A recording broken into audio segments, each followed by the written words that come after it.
Habari za wakati huu popote pale ulipo mpenzi mtazamaji wa Hope Channel Tanzania. Tunafurahi pekee kabisa kuweza kukaribisha katika wasaa mwingine tena wa afya na raha.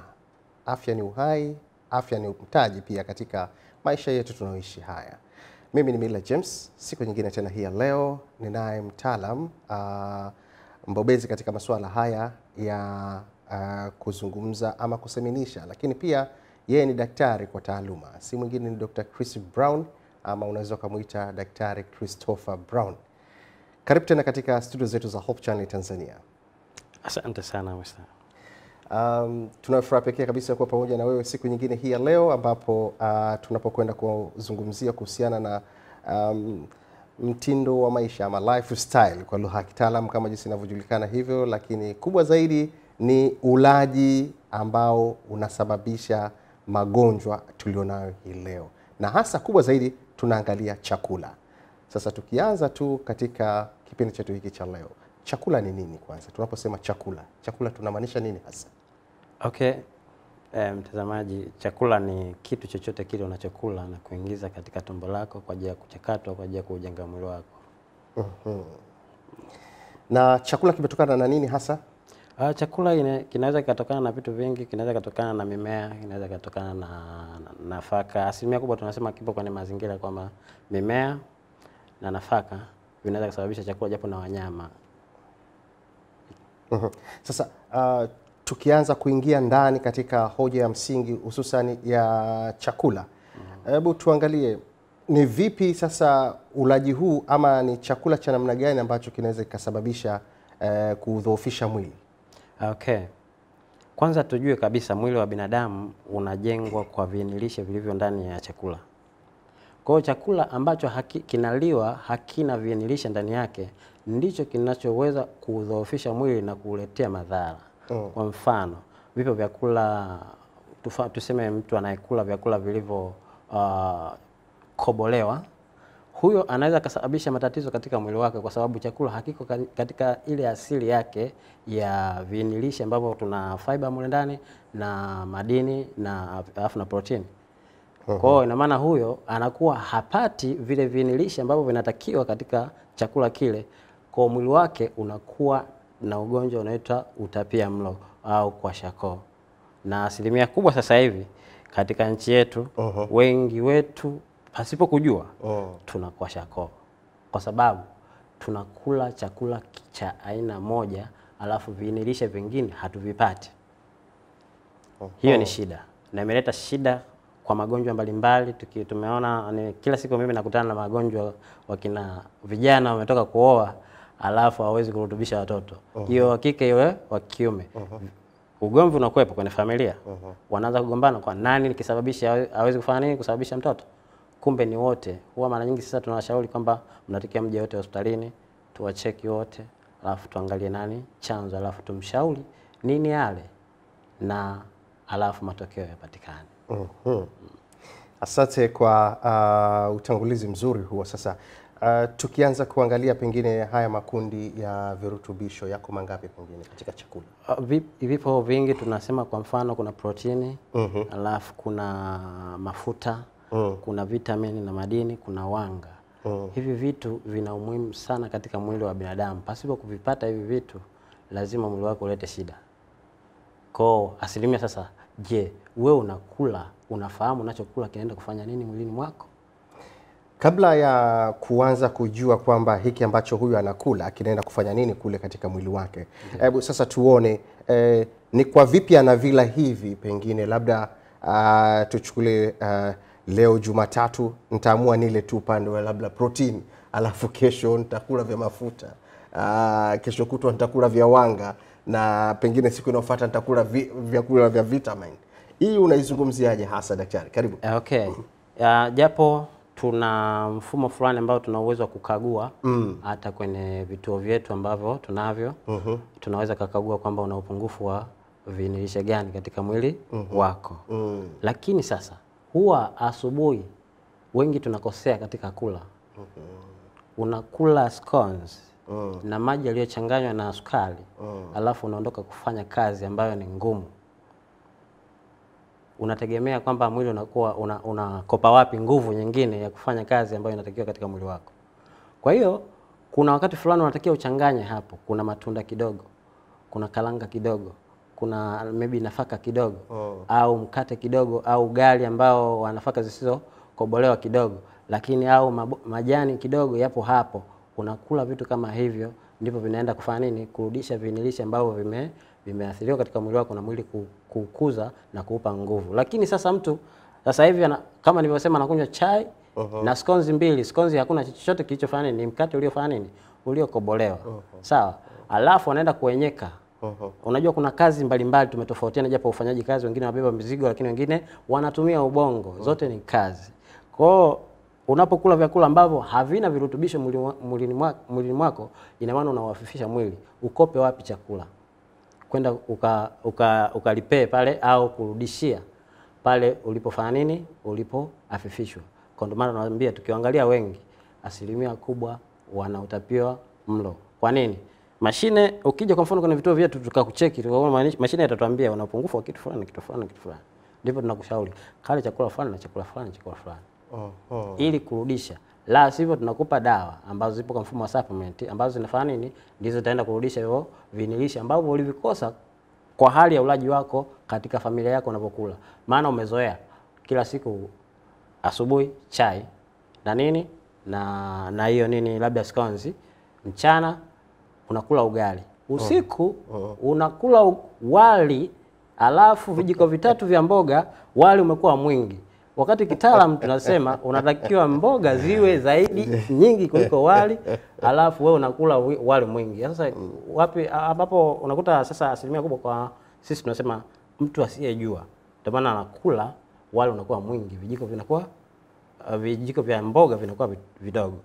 Ina maana anacho gain kwenye wali ni kingi. Sasa ukija convert kwenye wali kinapatikana kitu gani? Utakutana mwishoni utakuja kukuta ni sukari. Ndio. Sawa?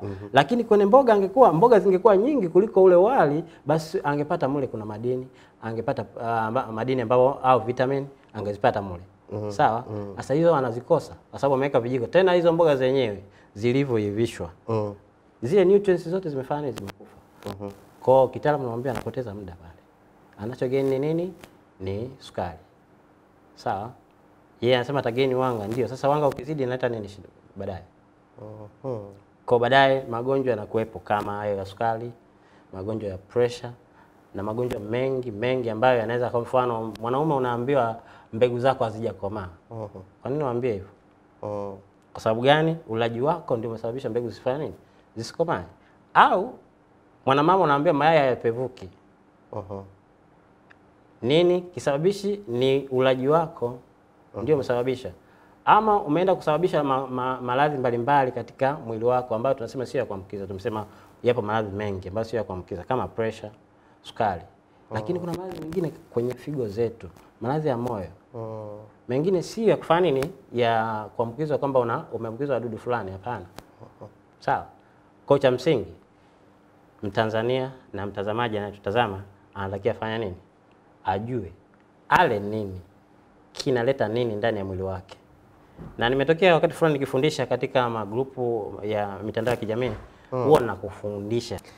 Naam, mpenzi mtazamaji wa Hope Channel Tanzania, kama ndio unajiunga nasi hivi sasa, kipindi hewani ni Afya na Raha, ambapo tunazungumzia kuhusiana na magonjwa yasiyo ya kuambukiza, lakini pia yote haya yanasababishwa na namna ya ulaji wetu, ama kinachosababisha kikubwa ni chakula, ama jikoni kule ndio kisababishi hasa kikubwa.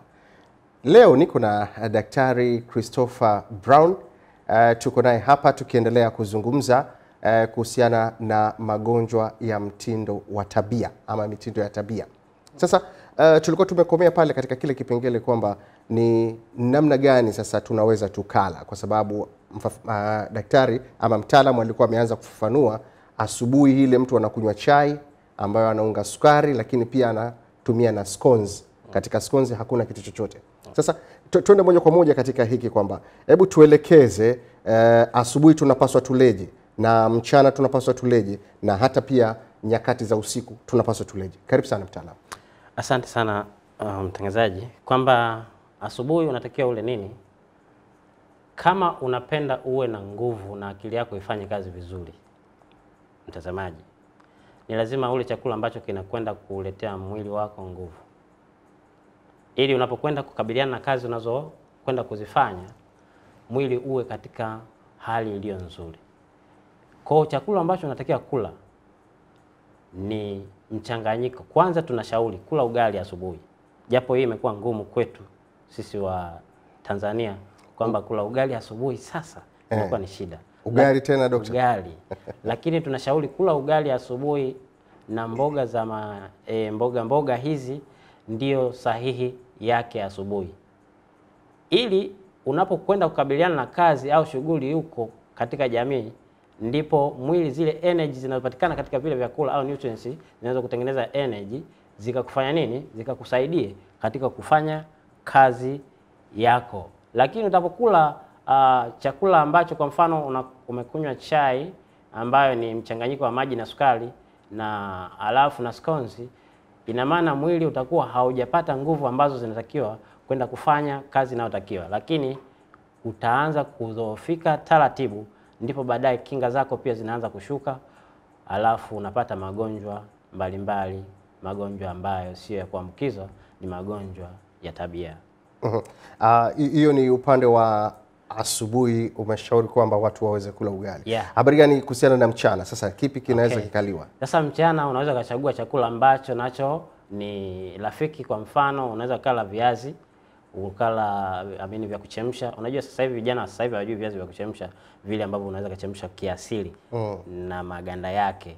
Vijana wa sasa hivi hawawezi, wanapenda chipsi, ndizo wanaweza fanya nini, naona kama ndicho chakula. Lakini kuchemsha viazi au miogo au majimbi ukala mchana, hata makande ukala ni sawa. Na jioni hairuhusiwi kula chakula kingi. Sasa huwa wengi sasa mara nyingi sasa hivi tunakula saa 4, tunakula saa 3. Alafu unapokula mwili unapokwenda ukilala, mwili unaanza kuchukua nafasi ya kwenda kumeng'enya hicho chakula, alafu matokeo yanayotokea hapo ni mabaya. Kwa sababu pia hata vile vinilishe vinavyochukuliwa mwilini mwako, ikiwemo ni mafuta, yanaenda kuweka mwilini mwako, yanaenda kusababishia mwili wako uwe katika hali iliyo mbaya. Kwa mfano, mengi mafuta yanaenda kuganda kwenye mishipa ambayo inasafirisha damu kwenda kwenye viungo mbalimbali, kwa sababu hayana kazi yoyote. Hautoi jasho, haufanyi chochote usiku. Alafu sasa mchakato unapofanyika kwenye tumbo lako wa chakula, matukio yanaanza kutokea kwenye akili yako. Wengi wamegombana na majirani zao kwamba usiku nilikuwa nakabwa, usiku nilikuwa nakimbizwa. Kumbe ni hali ya mchakato uliokuwa unafanyika katika tumbo lako, alafu ukakufanya wewe uone maluelue yasiyo kuwepo. Sawa? Kwa cha msingi tunasema jioni unaruhusiwa kunywa juisi au matunda, juisi za matunda au uji unaweza kula. Lakini asubuhi unapoamka, kula chakula ambacho tunasema ni cha pekee, kwa sababu mboga zinahitaji kuwa nyingi, alafu ugali au matunda kidogo kidogo pale na karanga na nafaka kadhaa. Huwa mara nyingi sasa hivi watu wengi katika majumba yetu hatupendi kutumia nafaka.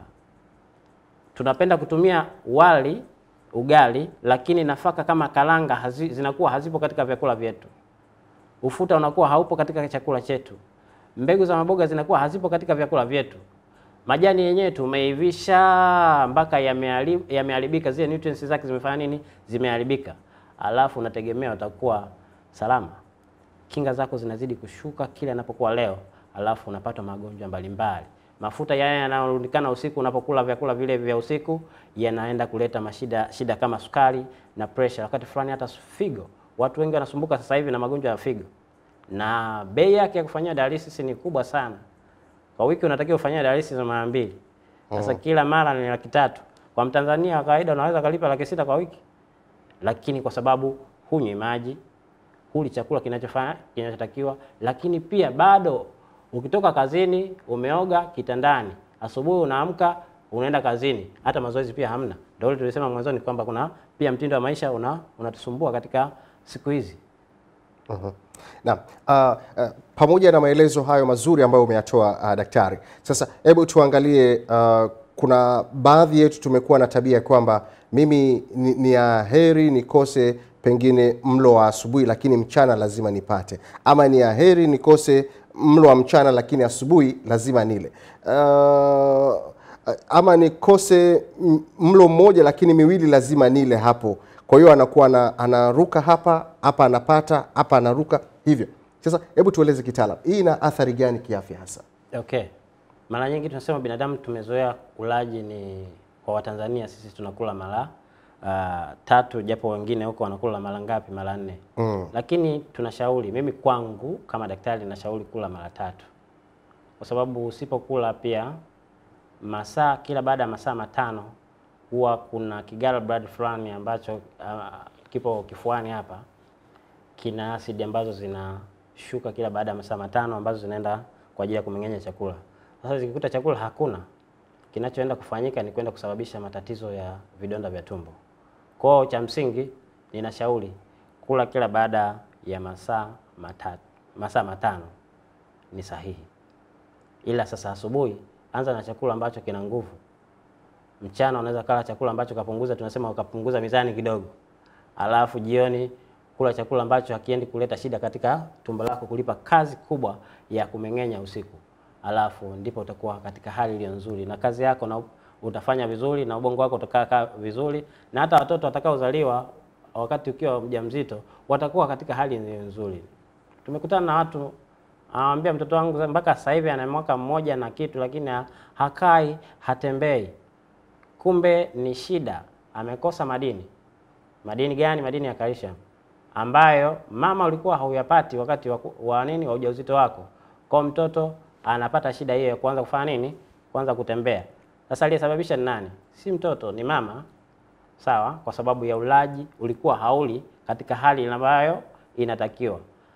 Elimu hizi ziko bure, tunazitoa bure, na kama unavyotazama sasa tunakupa bure elimu hii. Fanyia kazi kile tunachokifundisha katika hali ya ulaji, itakusababishia wewe uwe na kinga, alafu uepukane na magonjwa mbalimbali ambayo sio ya kuambukiza.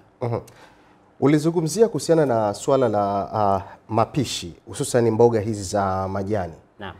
Ulisema kwamba wengi wao wamekuwa wakizipika kwa muda mrefu sana. Hali ambayo inapelekea kuondoa zile nutrients. Hebu tueleze kitaalamu. Okay. Mtangazaji, ni kwanza leo nitoe faida pia mojawapo, japo wengi huwa wale walionifuata kwenye YouTube nimeeleza kitu kwamba kwanza mboga zetu zilizopo hapa jijini hasa Dar es Salaam na nchi mbalimbali wanamwagilizia dawa. Cha msingi mwanzo, kabla hujatengeneza hiyo mboga nitakwambia namna gani ya kutengeneza, lakini hiyo mboga kwa sababu imemwagiwa dawa, sasa ufanye nini ili kuondoa zile dawa katika hiyo mboga? Sawa? Maana huwa wengi wakiangaliwa katika miili yao utakutana na pesticide ambazo ni sumu zinatokana na dawa za kuulia hao wadudu. Sasa cha msingi unachoweza kufanya, chukua beseni lako, yani mabeseni mawili, alafu ile beseni moja weka maji ya kutosha. Hiyo mboga ulionunua wewe, labda mwingine unachuma shambani moja kwa moja, lakini wengine umenunua huko lakini unafahamu kama zimemwagiwa dawa, basi zifungue vizuri, ziweke na zizamishe katika hilo beseni. Chukua kipande cha mkaa ambacho hakina moto, alafu weka katika hilo beseni, alafu chukua beseni lingine, funika kwa nusu saa. Hicho kipande cha mkaa kinafyonza zile sumu zote ambazo zilikuwa za dawa zilizopuliziwa kwenye mashamba. Alafu mboga yako unaichukua na kuiosha vizuri na kuiandaa kwa ajili ya kula. Sasa upishi unakuwa hivi, mboga haitakiwi iondolewe ukijani wake.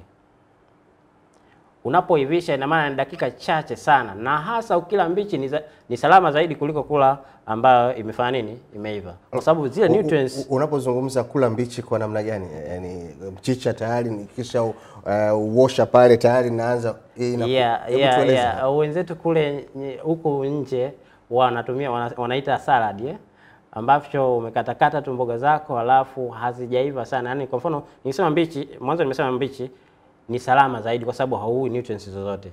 Kwa ajili ya kuua hapa wadudu, ndio maana huwa tunafanya nini, tunapitisha kidogo kwenye nini, kwenye moto ili kuua, ili ipate joto kidogo, wadudu wafanye nini, wafe. Lakini sasa unapoivisha mpaka inatoka ukijani wake, ina maana hiyo sio mboga tena, bali unakula utamu tu wa hiyo kitu, alafu haina kazi yote katika mwili wako.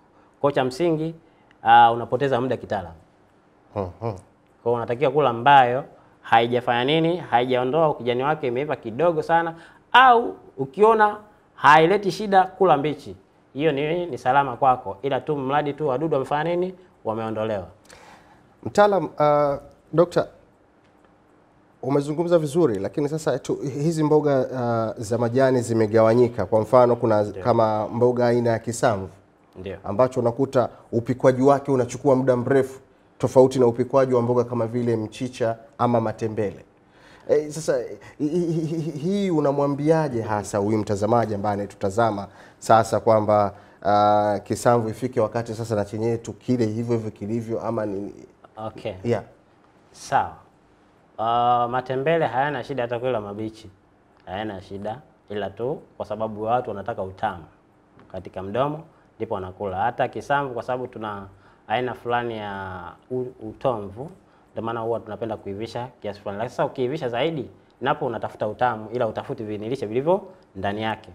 Kwa cha msingi mboga yoyote, unajua nikirudi katika imani kwamba hapo mwanzo Mungu alipowaumba wanadamu hapakuwa na moto, na aliwapa majani kwamba wao wanakula majani, wao wanakula matunda, wao wanakula mizizi, na ndivyo ilivyokuwa nini, afya zao zilikuwa zinadumu miaka, watu wanaishi miaka zaidi ya 300 huko.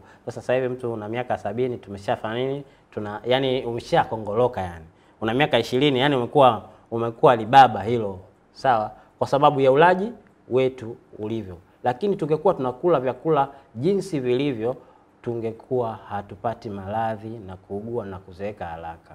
Kwa sababu tunaharibu vyakula, ndio maana tunapata maradhi, alafu tunazeeka na kufa haraka. Turudi katika hali ile Mwenyezi Mungu aliyotufanya nini, aliyotuumbia, alafu ndipo tutakuwa salama. Hii sayansi ambayo imekuja sasa hivi, si tuseme sayansi, ni tamaduni, sio sayansi. Tamaduni zilizokuja huki za sehemu mbalimbali zinatufanya tuivishe mboga, alafu tuunge, tuchukue nyanya tuweke, sichukua vitu gani weka, karanga weka, alafu hivyo vitu vyote utakia ule vibichi. Nyanya utakia kuweka humo kwenye mboga, utakia kula kama tunda. Ile ni tunda. Sasa wewe unaenda kuweka mule, unasema unataka siji utamu. Ni utamu ina maana unataka, lakini hutaki vinilishe ina maana. Ile unataka utamu. Hivi sasa hivi tunataka utamu, hatutaki vinilishe. Na mpenzi mtazamaji wa Hope Channel Tanzania, kama ndio unajiunga nasi, kipindi hewani ni Afya na Raha, ambapo tunaye Daktari Chris Brown, tukiwa tunazungumzia magonjwa yatokanayo na mitindo ya tabia, magonjwa yasiyo kuambukiza. Na kubwa zaidi tumeanza katika kipengele cha chakula, na daktari anatupitisha jikoni akituelekeza namna ambayo tunaweza tukapika chakula chetu, lakini pia namna ambayo tunaweza tukala katika muda wa asubuhi tule nini, lakini mchana pia tule nini, hata jioni tule nini. Hivyo tunaendelea kuangalia sasa hapo katika hii mitindo ya tabia ambayo inayopelekea watu kuweza kuugua magonjwa yasiyoambukiza, ambayo tunapata pressure, wakati mwingine tunapata kisukari, vitu kama vya namna hiyo.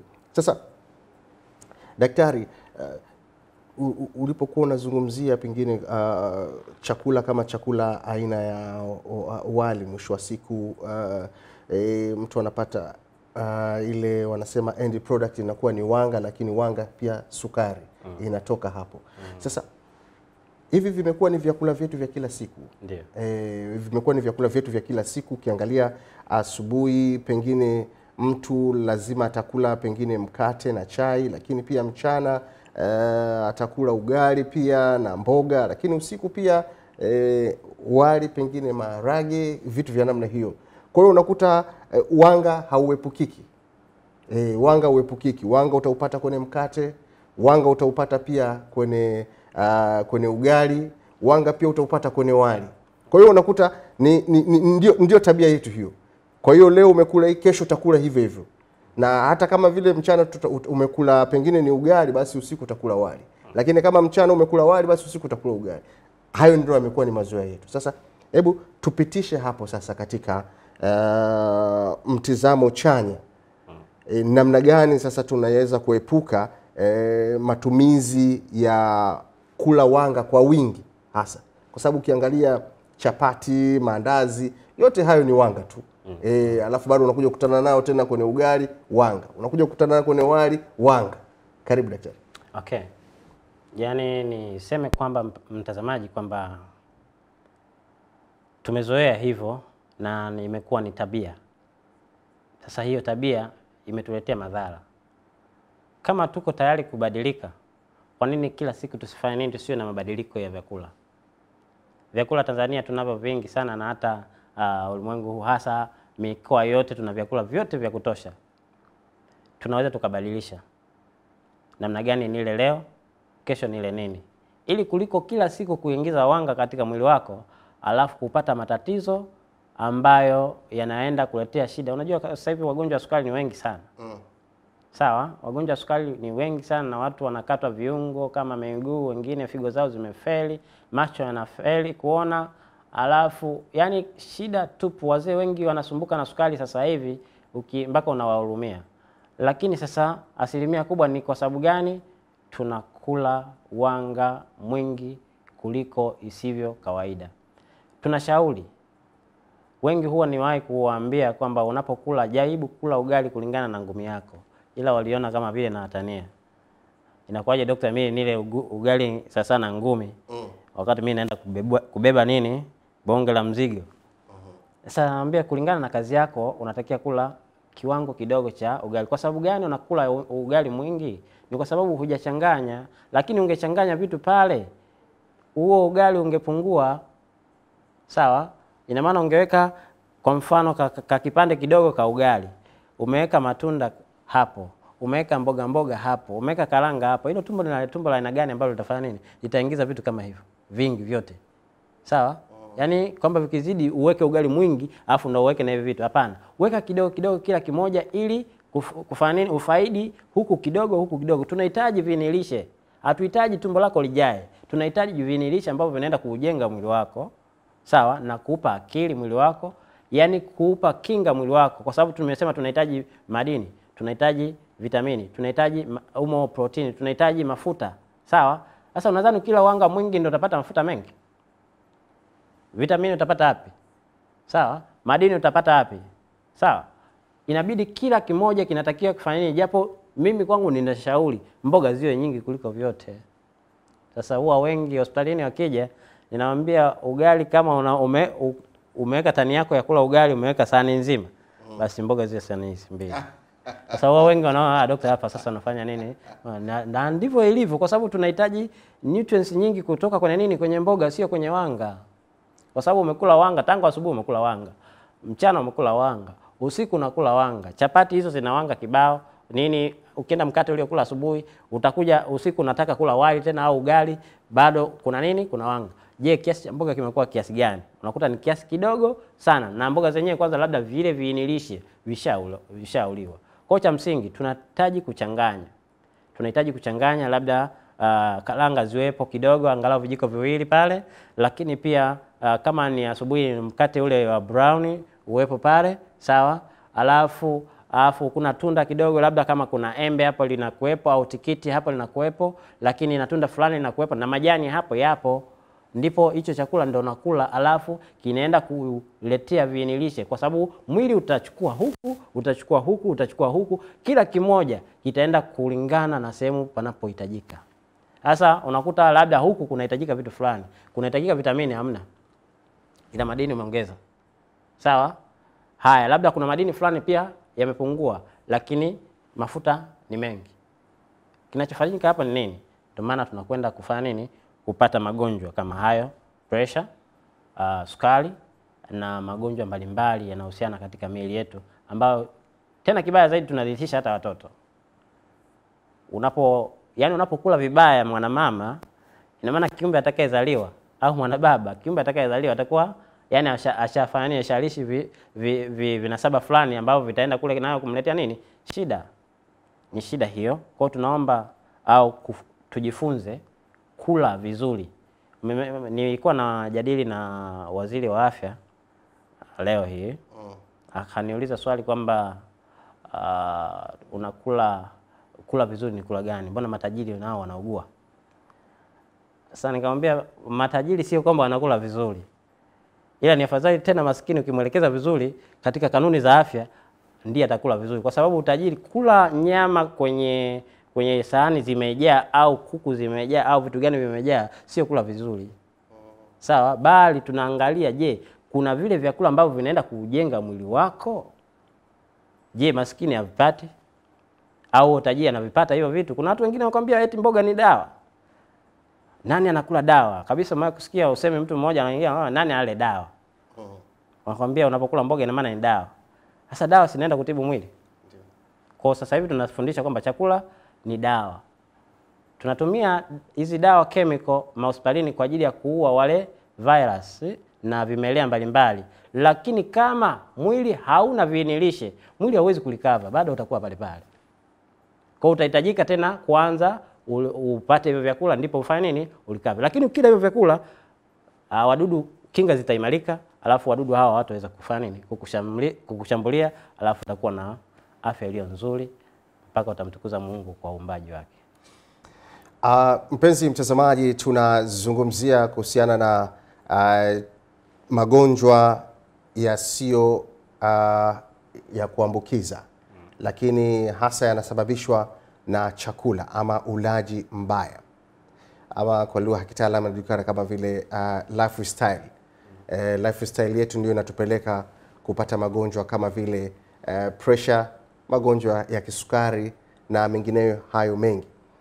Kama ndio unajiunga nasi, ninaye daktari hapa Chris Brown, tukiwa naye katika studio zetu za Hope Channel Tanzania, akiendelea kutupitisha katika jiko, hatimaye mezani, lakini hatimaye sasa tunaangalia mtindo wa maisha, namna gani ambao unaweza ukatusababishia athari katika afya ya miili yetu. Sasa daktari, tungependa kujua yapi matumizi sahihi hasa ya madini kama chumvi katika chakula? Okay. Kwa sababu mara nyingine tumeona kwamba chakula kinaweza kikawa kina chumvi, lakini pia kuna mwingine tena anaomba, bwana, hebu naomba, anaekewa pale pembeni. Sasa mimi napendaga chumvi nyingi sana bwana. Hivyo. Lakini kuna mwingine pia hata usipoweka yeye anakuambia mimi iko vizuri. Sasa lipi ni lipi sahihi kati ya hapo? Karibu. Okay, asante. Mtazamaji, ni sahihi kwamba hata wewe unanitazama sasa huwa unapenda sana kuweka chumvi katika vyakula vyako. Na sio kwamba ni mbaya, isipokuwa ukizidisha kiwango inaleta shida.